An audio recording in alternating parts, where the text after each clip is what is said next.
मैं संभल भी जाऊंगा और जो पीड़ित लोग हैं उनकी मदद भी करूंगा।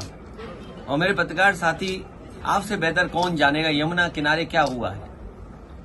एक पत्रकार के पूरे कपड़े उतार दिए थे, याद है कि नहीं याद?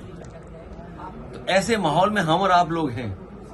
संभल के लोगों की मदद हो, उनको न्याय मिले, और उसके लिए हमें चाहे लोकसभा में सवाल उठाना पड़े या लगातार हम लोगों को उसके लिए लड़ाई लड़नी पड़े, हम लोग संभल के लोगों को न्याय दिलाना चाहते हैं। उन्हें न्याय मिलेगा।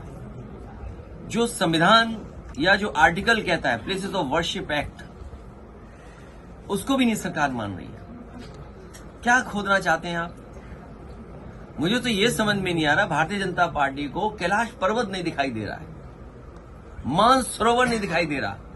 इन भारतीय जनता पार्टी के लोगों से कहो कि चलो मानसरोवर की ओर, चलो कैलाश पर्वत की ओर, हम आपका साथ देंगे। हो अगर हिम्मत उनमें, हो उनमें बहादुरी, तो चल के दिखाएं। ये कमजोर पे अन्याय कर सकते हैं, ताकतवर के ये पैर छूते हैं, ताकतवर के आगे सामने झुक जाते हैं। अभी लोकसभा में विदेश मंत्री ने जो स्टेटमेंट दिया था चीन को लेकर के, सबसे पहले मैं खड़ा हुआ, कहा कि रेजांगला जो मेमोरियल है उसके बारे में क्या कहना चाहते हो आप?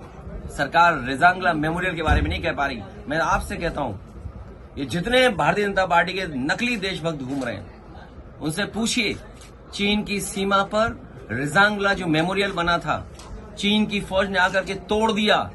क्या ये भारतीय जनता पार्टी के लोग उसी जगह पर रेजांगला मेमोरियल बनवाएंगे कि नहीं बनवाएंगे? और मैं ये दावा करता हूं आपसे, भारतीय जनता पार्टी के लोगों पर कोई जवाब नहीं होगा।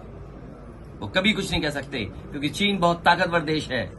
भारतीय जनता पार्टी की हिम्मत नहीं है उनके लोगों को कि जाकर के कुछ अपने रेजांगला के बारे में कह दें, कैलाश पर्वत के बारे में कह दें, मानसरोवर के बारे में कह दें। और मैं आज आपके सामने कह रहा हूं, ऑन रिकॉर्ड कह रहा हूं, वो दिन आएगा जब चीन आपको मानसरोवर नहीं जाने देगा, कैलाश पर्वत की ओर नहीं जाने देगा, क्योंकि उन्होंने बड़े पैमाने पर मिसाइल्स का कारखाना वहां लगा दिया है।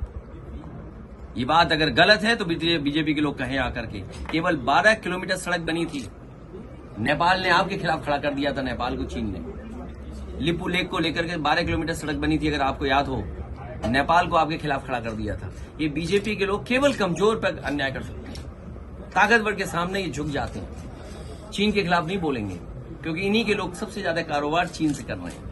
तो ये सवाल बड़े हैं जिसका जवाब बीजेपी के पास नहीं है, बीजेपी के पास जवाब नहीं दे सकते हैं। और मैं तो कहूंगा पत्रकार साथियों, आप भी चलना कैलाश पर्वत की तरफ, मानसरोवर की तरफ, हम सब लोग चलेंगे।